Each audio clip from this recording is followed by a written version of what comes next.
Hello everyone and welcome to part 4 of how to make ukulele play-alongs using an iPad and LumaFusion. Now the previous parts, part 1 was what equipment do you need in terms of hardware and software. The second part was getting everything together that you needed before you started actually putting together the video.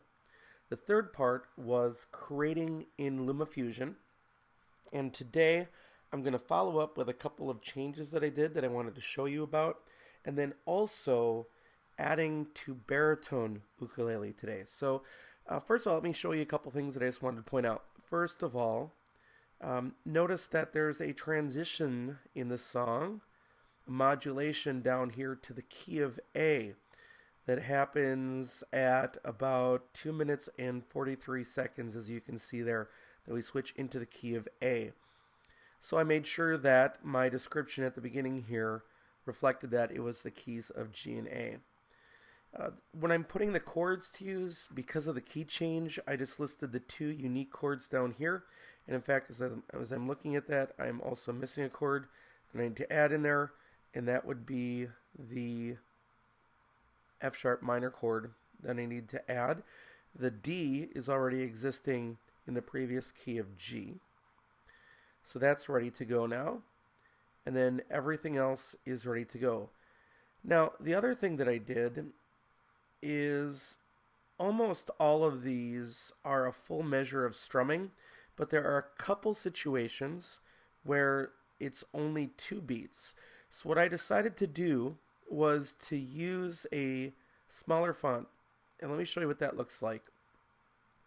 I kept the full-size font originally and then just cloned it and then moved the parts that I wanted to keep large over to where the previous was. So it was there was all 5 or 4 chords here, so I could line them up, and I created it over and I dragged it over so it was in the right spot.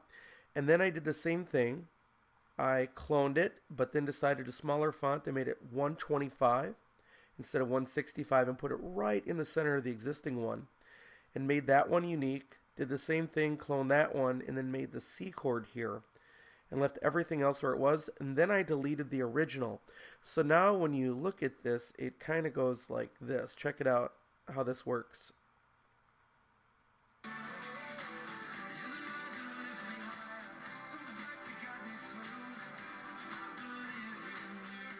So you can kind of see how that works. So that was the other thing that I did to really get the song ready to go. And then I play it through a couple times. I started thinking about the strumming patterns and what I want to do on the tutorial video. I won't show you how I make the tutorial videos. They're a little different format than these, but that's what I do next. So we're ready now to move to Baritone. And this doesn't have to be a super long video, which is kind of cool. I will not show how I make the lyric videos, or what I call it, the lyric-based videos in this video. I'll say that for the next one. But I go back to my main screen. So way in the lower left here, I click this little icon. And now what I'm going to do is I'm going to clone this deal. And the very first thing I'm going to do is go to the title. In fact, actually, that's a lie. The very first thing I'm going to do is go back to here, and I'm going to rename it. If you click on the name, you can rename it, and here is where I want to write Baritone Ukulele Play Along, so that I know what is what. And then I want to scroll all the way to the end because it's going to make a 1 there. I'm going to leave it in the same keys. Sometimes I have to do a different key for baritone. I have to change all the chords in the entire song, not just for font, but also the actual spelling of the chords. But here the keys of G and A will work pretty good on baritone ukulele as well.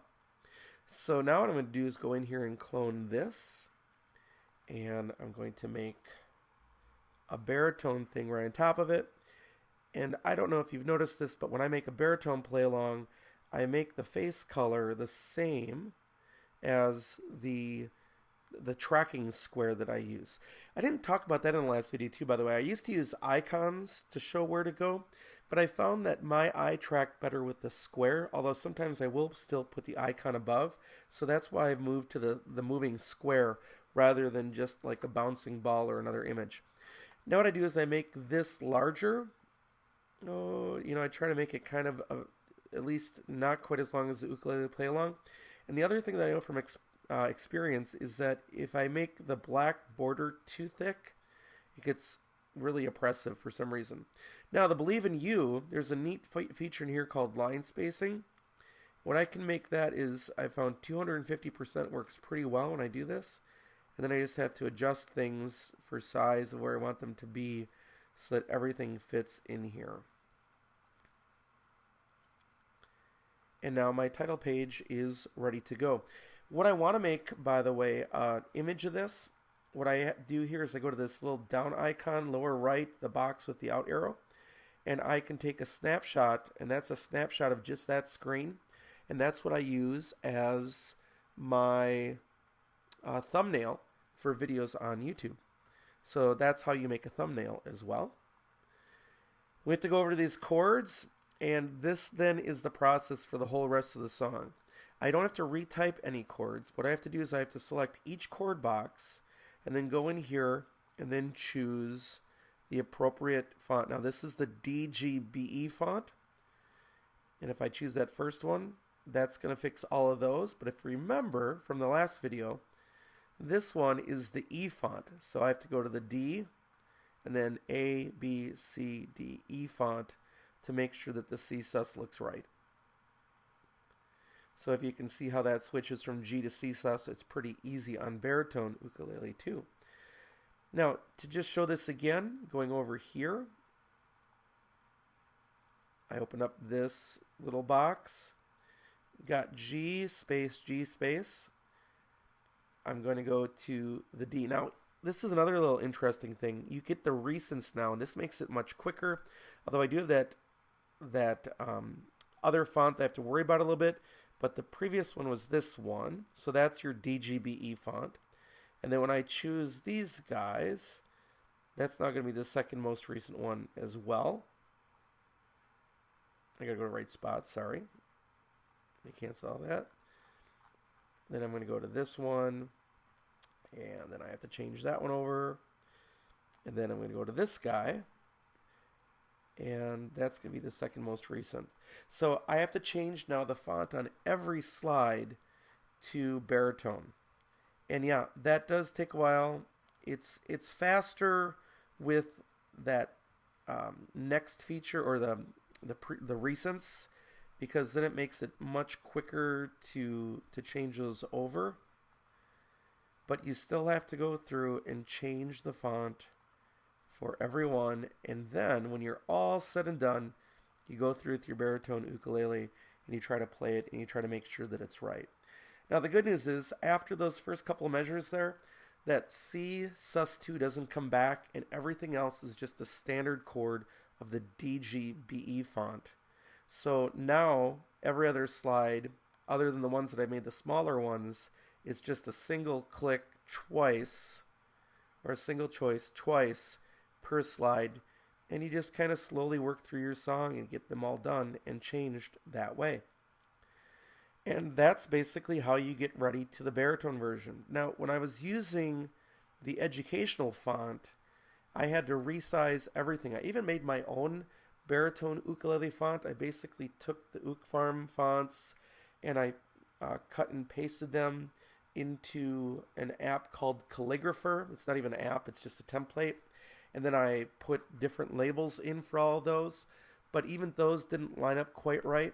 And it took hours and hours and hours to fix everything. So by using these stock baritone and stock ukulele fonts, I can move much quicker through this work than if I use the educational fonts. So again, I love the educational fonts. You don't always necessarily want to put your fingers where those are either, but that's okay. Now here's a situation where we're going to have to change yet another font. So I've got to change that one. Then I also have to change that D chord, the small one, and then I have to change the next chord. And it's just a matter of doing that for the entire song. But if you look, I'm already about a minute into the song and making good progress with it.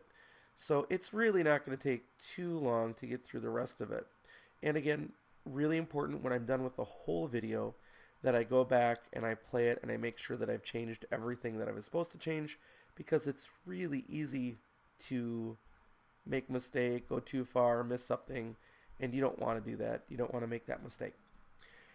When I'm all done, then I go to the output box again. I export it as a movie. I send it to another app or AirDrop, which again I send to my MacBook and upload to YouTube, generally overnight because our internet connection here is a little slow, and it can upload all night long, not causing any problems, and it's ready to go the next day. So that's how I make the baritone ukulele play-alongs. The next video, the final one, well, maybe there'll be two. Maybe I'll show how I upload on YouTube and the things that I do there. But the next video for sure, I'll show how I handle the lyric videos. And just want to remind you that what I do is I use Songsheet Pro, where I've already edited all of where the chords happen and making sure that the chords are right here. I use this app directly into LumaFusion, which is kind of nice and a great way to get things going. So thanks for watching. Part 4 is done. Part 5 coming soon.